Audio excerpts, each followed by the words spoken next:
Welcome to Oops, All Apocalypses, a show where we explore the collapse of society by playing fun tabletop role-playing games. I'm your host, Stu Masterson, and I'm joined by two of my good friends, Brady and Jacob. This episode was originally recorded at the same time as our Apocalypse and Characters episode, but we didn't want either episode to get too long. Because of that, past Stu here is going to jump in basically in the middle of a sentence, so try to keep up. Let's join him now.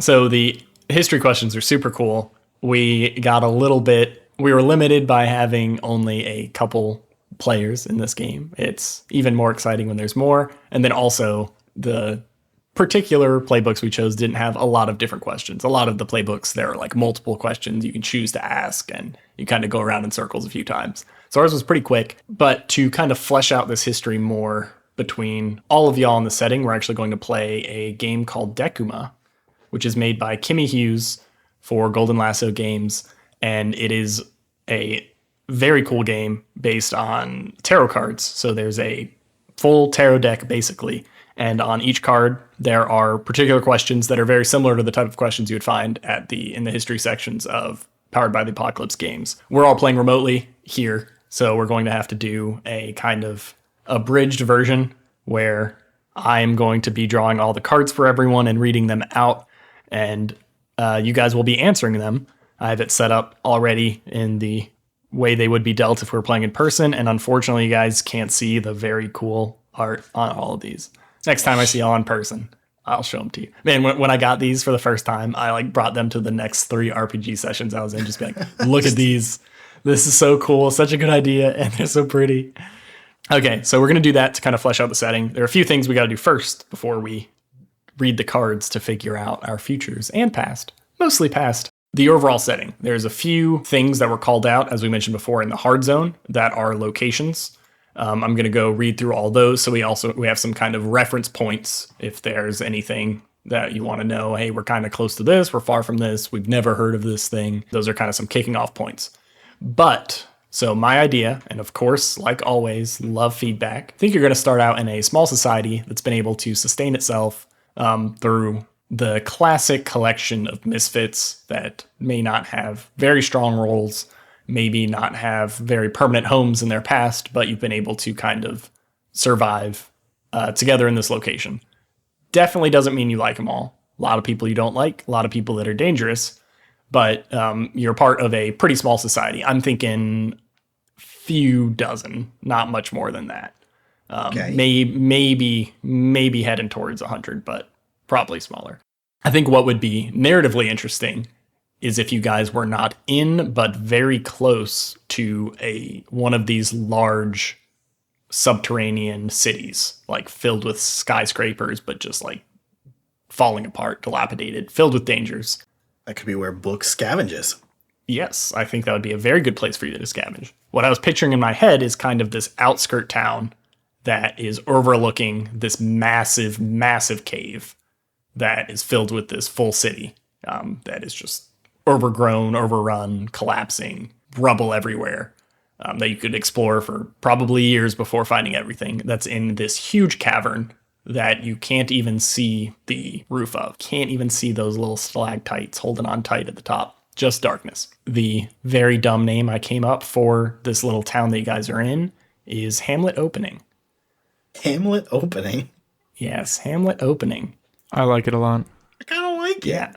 Yeah, the little entrance sign to the town is an old dilapidated marquee where the knight had fallen off for Hamlet Opening Night. I like that. I really like that. I was just thinking of lame D&D starting names, and I was like, Hamlet. I'm like, Hamlet Opening. But they wouldn't know what that is. So yeah, they have no idea what that actually means. But so... Yeah. Hamlet Opening is basically the last chunk of civilization before this massive opening that includes an entire city. So that gives you kind of some purpose for this being here, why people would collect here. A lot of people like to scavenge. A lot of people need a place of safety before maybe trying to travel through it. I don't know if you guys know what's on the other side yet, but it kind of would provide a good kicking off point. Any issues with that? No, I like it. And I like the implication that this town underground that, you know, it was once a functioning town, had plays like Hamlet playing and signs that always said opening night. Yes, no, absolutely. Like, why would I was going to say, why would a civilization underground have that kind of thing? I don't know. Yeah, it says a lot about where they were at. Strange. What happened? What happened? We may figure out one of these days. We just very well might. Okay, I'm going to go through these lists of hard zone locations that are in the book because they're all so exciting. And these are basically going to be thrown across the map. Don't know where all of them are yet, but I just wanted to get them out there. But there's the Baffles, which is a labyrinthian tunnels whose inhabitants guard their wealth and secrets with violence and deception. The reason I'm kind of going through these, because I know you all can read, right? But when we start talking about the history of this area or of you guys or of any conflicts, these can be jumping off points for interactions, basically. So this first one has inhabitants who guard their wealth and secrets with violence and deception. So if I come to a question that says, hey, you guys have some conflict with some other group, this would be an option you could easily pick. Or you could come with your own, whatever you feel like. Another location is the Chanting Colony, people who have lived in the darkness for generations, newly returning to contact with outsiders. There's the Gardens, where a life cult is rediscovering hydroponics. There's the Long Dark, which is a central tunnel hundreds of kilometers long, winding and infinitely branching, traversed by wanderers, trade caravans, and bandits. I think that should also be very close to where you guys are. I was about to say, I think that's got to be close, because I imagine something like that is where ocean scavenges. Yeah, I was going to say, add spider to the list of things that traverses that one. Yeah. Traversed by wanderers, trade caravans, spider, and bandits. There's the Moonwell, which I'm going to go ahead and say is not right nearby because it's very interesting and would love for you to find it. I was about to say, I love the concept of the Moonwell. This is a vast, deep shaft, unplumbed, unscalable, in whose depths a strange light glows. Do we know about it going into this? That's up to you guys. I'd say probably not. That's fine with me. Maybe stories about it, but I would say you guys have certainly not seen it yourselves. There's the Stew, which I think is what I called myself in high school. It's inhabited chambers named for their periodic flooding. So this is a place people live, but still floods. And the fact that it's named the Stew, I imagine it's not a very clean, crisp water flooding. I think you're getting a lot of detritus up in there. Good word. There's the Transfer, which this is one thing I will be pretty strict on, is nowhere near you. But it's a series of surface access stations, airlocked, home to ventures outside. I would say that's probably your in-game goal to get there, book. Hell yeah. So it's going to be a little different probably than what it says right there. And you probably don't know if it still works or if people actually use it or anything like that. Then there's the Waterlocks, a barricaded compound that controls interchange between barge tunnels and dry tunnels. So those are kind of the locations to start with.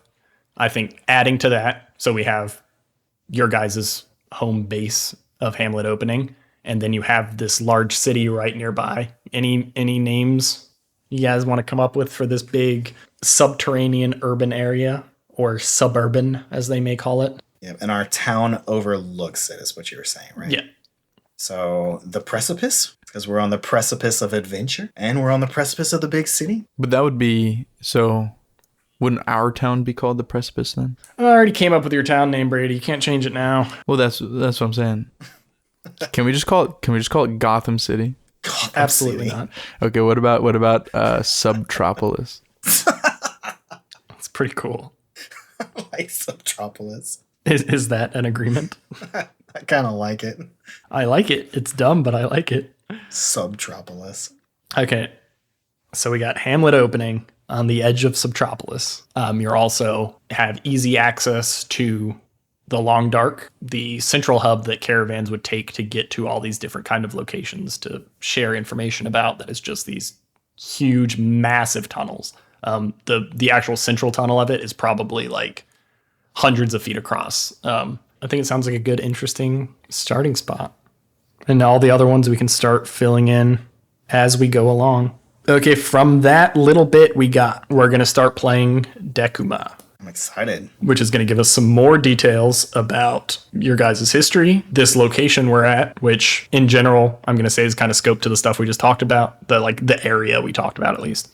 If do you think it'd be interesting to have any other locations, that's fine too. And then also the group dynamics of you guys. So it's more partner dynamics, really, if you think about it.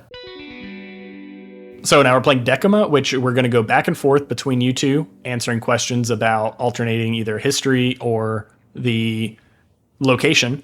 And while we consider these questions, we're also going to have group dynamic questions that will be kind of hovering above you, weighing down on your mind, that we will then come back and answer after each round. It may sound a little more complicated than it is, but I'm basically just going to be asking you guys questions, and you're going to answer. You ready? Let's do it. Let's do it. Okay. So the first group dynamic question, this is a major arcana. This is the Hermit card.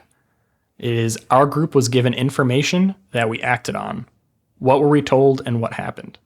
So that's just, we're not answering that yet. You're going to kind of think about that while we answer a couple more questions. And then we'll come back to it. So that's kind of like the theme of what we're slowly Yes, building but into. you definitely don't need to force it in. If it doesn't tie into your question very well, you can kind of just still keep it in your mind. But yeah, that's kind of the theme we're answering, and then we'll go back to that and pull it in. So Once again, our group was given information that we acted on. What were we told and what happened? So I'm going to start with book. Okay. The ambition you see in someone scares you. This can be obviously Ocean. Any character we talk about throughout this, it can be conceptually a character that would be in this society. It could be someone related to any of the locations we talked about, or it could be something you entirely come up with yourself. So right off the top of my head, I think, unfortunately, I'm going to go for the obvious here, and I'm going to say that Ocean's desire to go deeper scares me. His ambition, his. It's like the polar opposite of what you want, so that makes sense. Yeah, I'm just totally freaked out. I like it. I think that adds some good tension to it, because so far we've only talked about fun bean times between you. But if we make it more concrete that the ambition you see in him, what he wants to do scares you. For some reason, I didn't even consider that while I was reading this card, and that makes so much stupid sense. Ocean, you did something to help someone get ahead. What did you do? Did something to help someone get ahead. So I'm going to start, since you started with giving one to Ocean, I'm going to start with giving this one a book. I'm going to say that I found a lot of your books. Like a lot of your knowledge that you have is from books that I'd bring up and give you. I dig it. I knew you liked them. No, I think Jacob's answer really makes a lot of sense, and if that wasn't his suggestion, I probably would have jumped in there and said something similar. I think it's just over the years, maybe that's how our friendship started, is that I found some books, like one or two books, brought them up, and you expressed interest in them, and then every time I've gone down, I've found more, and I'm just like, Ocean likes these. I see no use in these. I don't even know what it says, and just give them to you. Yeah, maybe that's our exchange. Is you give, if you find books, you drop them at my doorstep, and if you don't know what something is, I tell you and I help you fence it. Yeah, I bring you books and you tell me what this stuff is. I'm writing these questions down, and with you being book, it's becoming very confusing because I've written for my question. I wrote, "You help someone get ahead. Who and how?" I wrote, "Book. Ocean brings him books." It's just like, I can see this getting very confusing. Yeah, we got to emphasize the capital B. Books. We First emphasize books. that book. Or you can call me Mac if book gets too confusing. I like book. Yeah, I like book too. Sorry. Almost no one's going to call you Mac. No, that's fine. Mac was my father. That was the first history round. So now we're going to go back to that major arcana question from before, this group dynamics question, where our group was given information that we acted on. What were we told and what happened? So it doesn't have to tie to those two things we just talked about, but if you can, it's usually going to be better. I think I heard about a somewhere to explore, like where there might be stuff for Ocean to collect, and I think that I told him about it, and we went on a little adventure to grab stuff and see what we could find. Yeah, maybe that's how we found the Long Dark. Ooh, yeah, interesting. Maybe we found some central tunnel in the Long Dark. That's kind of like our go-to scavenging place. So, Book, how do you think you learned about this? Was this just part of some trade or something you found in one of your I think books? that one of the things that I think this was word of mouth. I think that I think one of the benefits of being under the radar is that people aren't paying attention to when you're listening, and they also might be willing to tell you things that they wouldn't tell other people. So I think I either overheard a conversation or maybe one of the kids that I tutor, one of the few kids that I tutor, told me that they were exploring and came across, this really cool thing, but it was too big for them to move or something. I don't know. Well, what did you find? If it was too big, was it was it the spider? Oh, I like it being the spider. Yeah. We found like a junked up vehicle looking thing. Somehow dragged it back, and then using your knowledge and my brute strength, we slowly learned how to repair it. And now we got this little contraption. I like that a lot. I think that tied together pretty well with the other ones too. Okay, we're moving to the location round. So now we are going to draw another major arcana first, and you guys got the lovers in the reverse position. The question that we're going to consider and then come back to answer is, there is another group who are our rivals. Who are they? Ooh. I really like that one. That's a good one. It gives me a lot of conflict I can bring pretty easily. Book, your first location question is, our location has a tragic past. What tragedy occurred here? And that is the Ten of Pentacles in the reverse position. Okay, so my kind of initial concept for this character is that he was abandoned when he was a kid. And I think that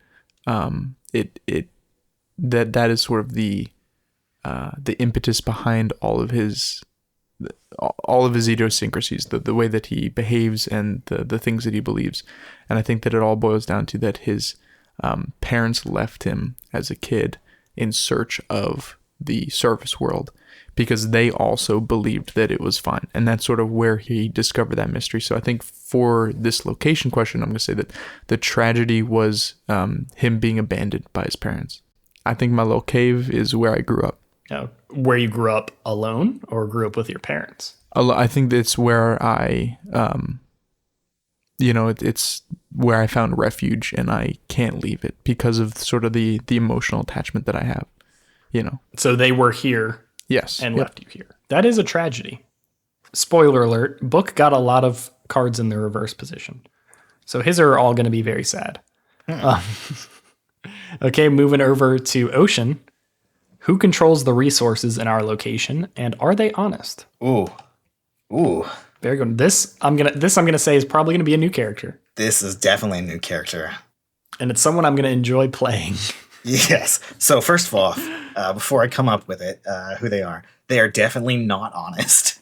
Okay, thank you. They're definitely a piece of garbage. I appreciate that choice. They're just a real piece of shit, is what I know for sure, just from that question. There's a kind of like a baron that all trade has to go through. Like, he runs the market here. He inspects all the goods. He's the one that people go to if they want to put out like requests for things.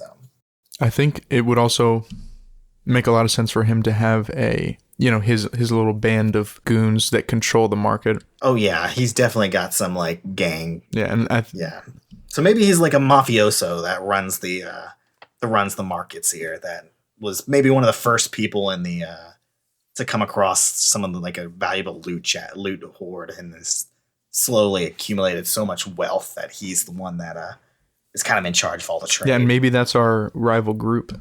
Maybe the mafia is our rival we are the group. black market, and we are trying to introduce free trade and keep people Yeah, because these are definitely not honest. I imagine they're basically borderline mafia. Right. So maybe we're a Robin Hood type gang. Yeah, I like that. Like, we want what's best for our group, and these guys are nickel and diamond and everybody, breaking legs and taking debts and that kind of thing. Are they like trying to collect taxes?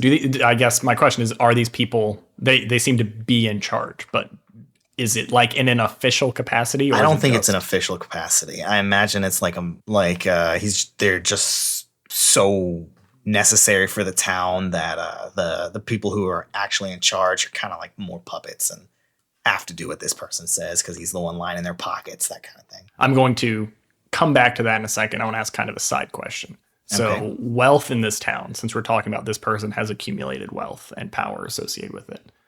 What does that look like? So a question I normally ask pretty early, back before they had these really cool hard zones and I had to come up with the apocalypse more myself, is what does currency look like in your society? And that could be nothing. It could be just bartering. It could be favors. A thing that I've liked in the past, which is probably stolen from Fallout in some way, is some sort of item that there's a lot of that has some sort of related use, a related use to the theme of what we're going for, or the town's going for, or what you do. So like in the past, I had a frozen apocalypse world where their currency was just big lighters, like that's like 6 lighters for a day's food, and it's beneficial because gas and heat was important, but no one really cared how much the lighter was filled. It was a token to represent an amount of money. Imagine something that's light source. I think that's real good. I think a light source. We're in a dark, dingy cave. I think who has the light to see. So do you think like kerosene or batteries? I guess that depends on how modern we want of this city, this ancient civilization to have been. It can still be shitty batteries. Shitty batteries. But yeah. I mean, there's a shit ton of batteries. If you think about it, like we throw away batteries by the dozen. Yeah, I think that would be an interesting kind of tokenized thing, because like a particular battery no one cares about, right? Like that's something you could trade and no one's checking the charge on it to make sure it works. But it's something there's a lot of, and it is something that in mass is useful, right? Yeah. You can get energy from. Even dead batteries, you can find some use for them, scrounge them from parts. So are you thinking people are like trading 9 volts, or is this double A's or watch batteries? Well, I think any kind of rechargeable would be the most valuable. Maybe. So maybe there's like tiers of it.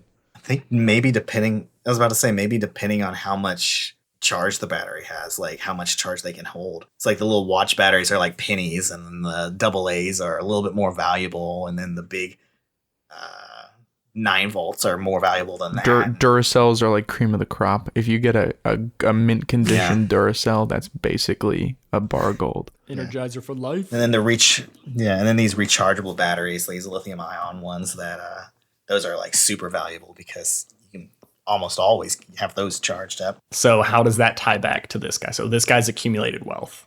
Is it him literally accumulating batteries from people, and he has the most, or is it? Well, I think he has a little bit of most, but I think he has I think that's probably how he started. He probably found a treasure trove of energy, and then he's able to light up all these places for the town to see, and then that's just spiraled into. So he's in charge of the light. Yeah, I think the light. He's the light bringer. And then what do we? Okay. Oh, that's an I interesting. like that dynamic. as a name. The light bringer being a negative connotation.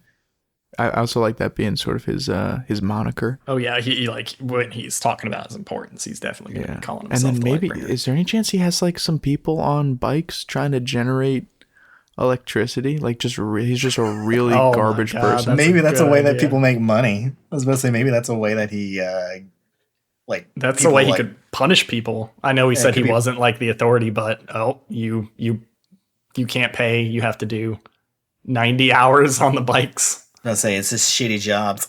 Yeah. He has shitty jobs that he gives the poor people because they have no other choice but come and do the charges damn batteries. Yeah, but that's maybe like a form of indentured service. Like if you get caught stealing a battery, you gotta pedal. You gotta pay back what you took. You got to pedal it off. Yeah. I like pedaling it off as a term of like punishment. Yeah. Like you got to pedal off. You 10 gotta get on the watts. Peloton. So his real name, his non-Lightbringer name. I think it needs to be something real sleazy.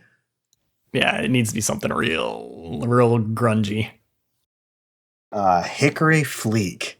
That sounds pretty sleazy. That's a pretty sleazy name. Now, let's go back to our original question, which I cannot remember. It was, who controls the resources in the location, and are they honest? And it sounds like the answer is Hickory Fleek, who came probably by chance upon a large collection of batteries to accumulate wealth. Batteries are the token currency of at least this area, but the real currency and the real thing people need is light. So Hickory Fleek is in charge of the light. That was actually my first unintended pun. He's in charge of the light, and he kind of has a grasp over society because of that. And he is a dishonest man. Yeah, just a real shitty human being. Piece of shit was the word. Yes, piece of shit. Okay, got all that down. I like it. And now let's try to tie those two things. Again, we don't have to particularly strong. But so the tragedy of the past, which was Book's abandonment, Hickory Fleek, to another group that are rivals. Who are they? So I think the clear line to be drawn is that Hickory Fleek and his band of goons that he uses to kind of strong arm the people in the town. I'm definitely against them. Are you right with being against them, Ocean? Oh yeah, no. I mean, they control the trade and everything, so I'm definitely against them. I really like the idea that we are kind of running an underground market that kind of circumvents their system. That's why our barter is so low. Yeah, that's why we're so difficult with bartering, because nobody wants to trade with us. Now, how do I tie it back to the tragedy of my parents' departure? Maybe he killed your parents. Well, I don't know. I don't think I don't want my character to know what happened to his parents. Okay. I think I want that to be a mystery, and I might add that to my list of mysteries. But I think maybe they were partners with Hickory Fleek, and maybe when they left, it gave him kind of it took away the checks and balances that allowed him to really take over the town. Ooh, that's interesting. Maybe that's why you're an outcast, is because he knew that you're the family of this fairly well-up person in their society. And I like that. I think that all came together very well. See, this has already been so good. Man. Back to book, but first, we have a new Major Arcana card. We have a Reverse the Magician. What does the group, so you guys, believe is the punishment for evil deeds? Oh. That's what we're going to think about while we answer these questions. Okay, Book, you're up first. Someone harmed you once, but they don't know you realize it was them. Ooh. It's a hard one. So let me ask you, do I tie this back to Hickory, or do I try to introduce someone new? I think both are interesting. Don't want to start throwing everything on Hickory's plate. Right. But so besides Hickory being tied to my parents and like playing a hand in me being an outcast, the first thing that came to mind is that there was a girl in the village who I really, really liked, and maybe even was like friends with, and we sort of had a good rapport. But I overheard her talking about me, maybe in a negative way, about how weird I am, or how not, because I'm not weird. Hold on, I got zero weird. Let's think about this. But me being an outcast and carrying my cane around and not being able to let go of my parents. And maybe she also, ended up dating someone that I was friends with. So your heart was broken by a local and girl. she doesn't know that I heard any of that, or that I know that she's dating this person. Okay, well, you're going to have to do the hardest thing in the world, which is give me a name. Who? Okay, first name Callista, last name Furnace. Furnace? Yep. Callista Furnace. Sounds hot. Please clap. Me? Now? Interesting. Remember, we're also thinking about what do you think is punishment for evil? Yeah, I know. That's why I was kind of like, no. Okay, we're jumping over to Ocean. You and someone are working together on something important. What is it? So I feel like Book is too easy of an answer here. Well, this could tie into our first question. Who am I working with? I'm working with Book to try and undermine Hickory Fleet and his shady gang operation. Yeah, I think it ties into how do I believe evil deeds should be punished. Yeah, I was gonna say I think the only punishment for evil deeds is the punishment you seek out yourself, or the punishment you enact, like an eye for an eye kind of thing.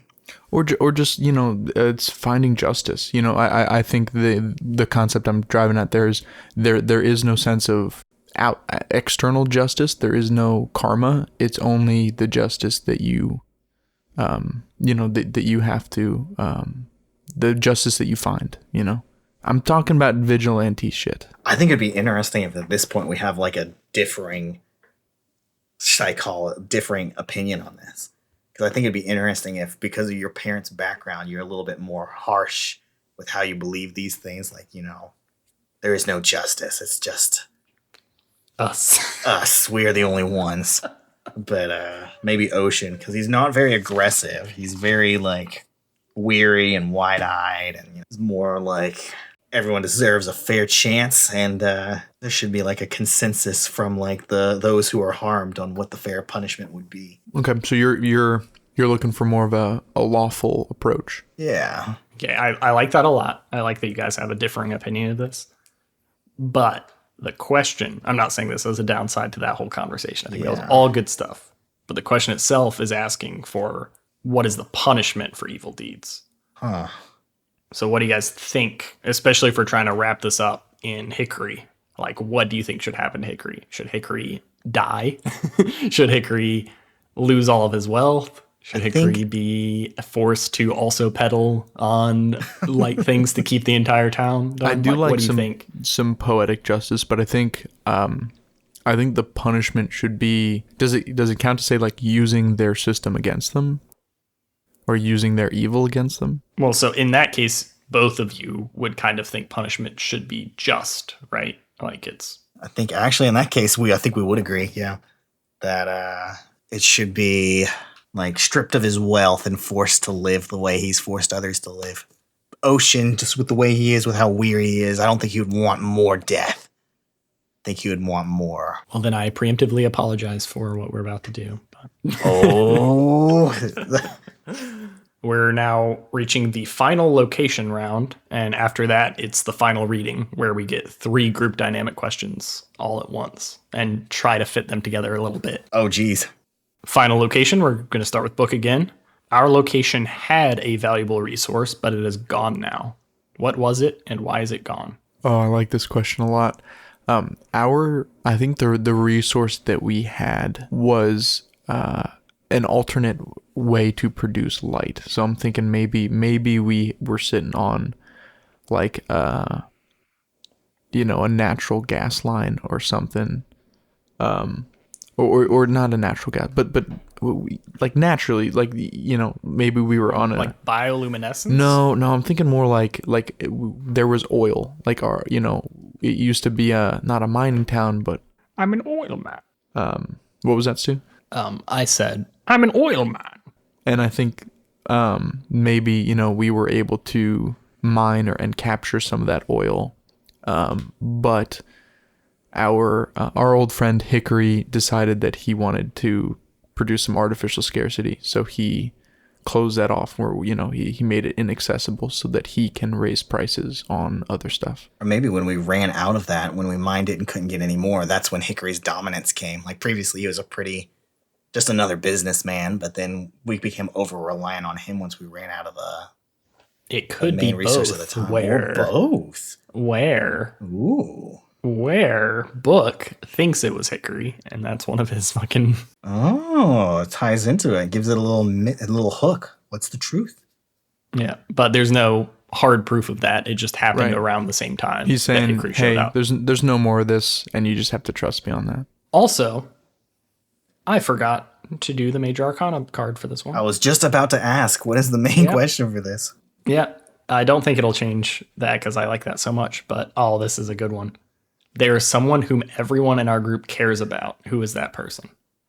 This is in a positive way, not cares about as we all hate this dude. Positive caring. This is the Empress card. So that would normally be a strong feminine energy. Does not have to mean a woman, but feminine energy. Like I have a lot of feminine energy.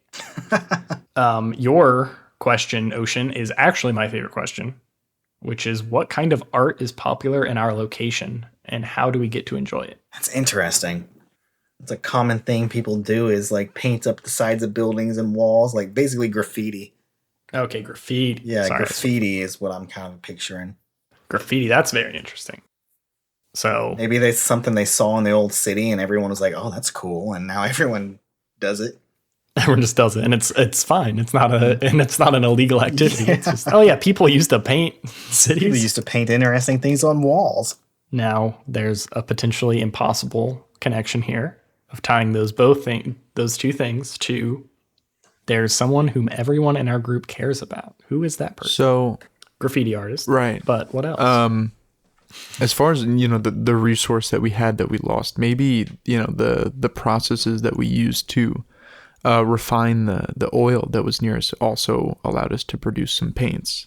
And Oil paints? yeah, and now that resource is gone, our ability to create art has diminished. And so maybe that mysterious graffiti artist is someone who relies on us to procure.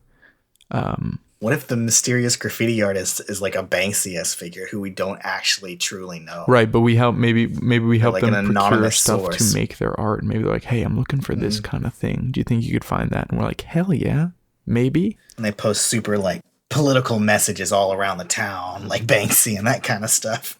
Definitely. I like that a lot. So why do you guys care about this person? I think I believe in their cause. Yeah. You like the message? I was about to say, we believe in their cause. Okay, this is a guy who's like, fuck the hickory. Yeah, and we don't really know who they are because they're anonymous, but I like it. I think that's good. Do you guys have a name for them? it needs to be something catchy like Banksy, something like super like one word, simple. The first thing that popped in my head was Frida. Okay, I like that. We're down to the final reading, which is 3 group dynamic cards. The 3 questions, I'm going to give you all 3, so you can try to kind of think how to piece it together, but then we can also obviously take it one at a time, how we want to do it. Our group had a streak of good luck and did something amazing. What was it? We were involved in a mystery that was never solved. What happened? Why wasn't it solved? And our group broke something important. What was it? And why? How did we break it? Okay, so for the first one, I'm picturing, us working on the spider and first figuring out the grappling mechanism. Yeah, I would say that requires a bunch of good luck to figure something out like that. That lets us traverse these tunnels. And I think for the mystery, I think that we were. Does it make sense for that to be related to the loss of our natural resource? Like, we don't know what exactly happened, but it's something that we were both involved with somehow. Maybe previously we scavenged for it. Like that was part of our job, is that we processed or scavenged for the oil or whatever it was, and it started disappearing, and we tried to figure out, like, are we just using too much of it, but we can never figure it out because it just seemed to suddenly stop one day. Yeah, maybe. Stu, did you have any inspiration on this? On these combos, to me, these all feed together like one big event, kind of, because you were on a roll, stuff went well. There was some sort of mystery involved in that, and during that process, but it wasn't solved, and then something was broken by you guys. Maybe if we got the time all together, our streak of good luck was that we made the spider, and we were super impressed, and like, okay, we can explore all these different areas. We found something. Oh, yeah. Deep underneath, or found something in one of these tunnels. But we caved in the way to access it. We couldn't. Yeah, we couldn't figure out what it was. Couldn't figure out how to activate it or something. And then we somehow sealed it off, so we can't get to it. Yeah, I think when we or it broke, or what we broke led directly to the loss of our natural resource. Like, well, so what was that? The moon shaft thing. The moon shaft is eerie glowing light down. Right. A So giant maybe we don't know it, but maybe what we found was a tunnel to the moon shaft, and the mystery was we don't know where that tunnel went, but we caved in the entrance to it. Let's say we just saw a constant stream of light deep down in the tunnel that was just like way brighter than we've ever seen. And we're like, wow, that seems whatever's down there could be really That's where the light was our town. Yeah.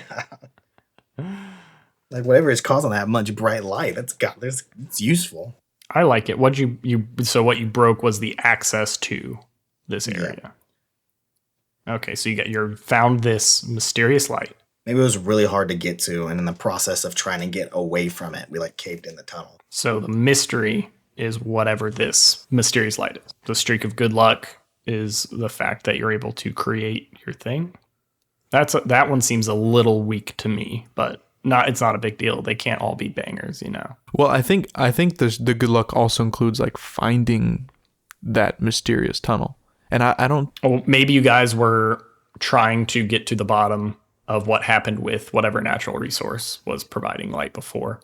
Oh yeah, maybe that's tied to it. Maybe you know that investigation. The good luck was we were finding leads and. Yeah, and while we were like digging, looking for more like resources, like more oil, we were like, wait, what the fuck is this? This is a hard one, and I don't have a big problem with it, but it would be nice if you guys weren't a bunch of oil barons. But. I don't think we're oil barons. I think we were trying to provide for our town, you know. I was about to say, I think we were trying to find an alternative source of... That's what an oil baron would say. Or you know what? Okay, can I like change 4 of the things that we just talked about? Yeah. I think that we don't know where oil is. And I think that we are trying to find an alternate energy source to undermine Hickory's hold on the town. I like that. And we know that oil is a thing from, my books, but we don't know what it is or how to find it or how it works. Okay, I like that a lot. That would then change a little bit previously about what was powering the town before, which I think is fine. Could it just be that we had, it was, I don't know. This might be too far of a stretch, but just that the resource was the electricity that we all had access to, and then Hickory intentionally made it scarce so that he could take over. I was about to say, yeah. So actual electricity, because I think that's a great point. Yeah, one point for some reason, and then just randomly the lights went out, and we don't know why. And he's going, we're running out of electricity. I have to divvy it out in a smart way. And maybe he gets in this position where he controls the power, and he who controls the lights controls the frights. Yeah. And maybe one of the big twists is that Hickory was actually a good guy. He caught on early that he was like, oh shit, we got to do something because the light's gone. But we don't know. Who knows? No, I still think he's a piece of shit. So he's a real piece of shit. Like, he's a real piece of shit. Yeah, either way, he's a piece of shit. Yeah. Maybe he didn't start out a piece of shit, but now he's a piece of shit. So the valuable resource we had is we had actual electricity that randomly went out one day. Yeah, because like I said, there is just like wiring for electricity throughout some of these tunnels. Like, people know how to do that. There's some sources of electricity that can be made. It's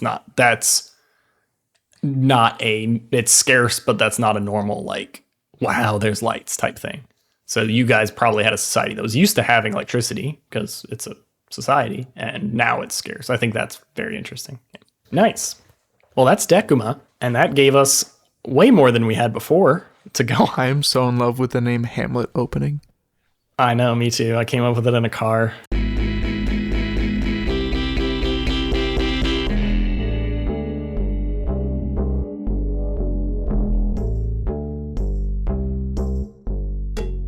Thank you so much for listening. Please go buy Decuma from Golden Lasso Games. It's great for any RPG. Works especially well with Powered by the Apocalypse games, but I've used it in Dungeons & Dragons or a lot of the Chronicles of Darkness games as well. It's just really flexible, covers any theme. The music and editing was done by Stu Masterson, and the artwork and the logo were done by Brady McDonough. Next episode, we will finally get to play the game, so if you've enjoyed what you've heard so far, go tell your friends to listen to that.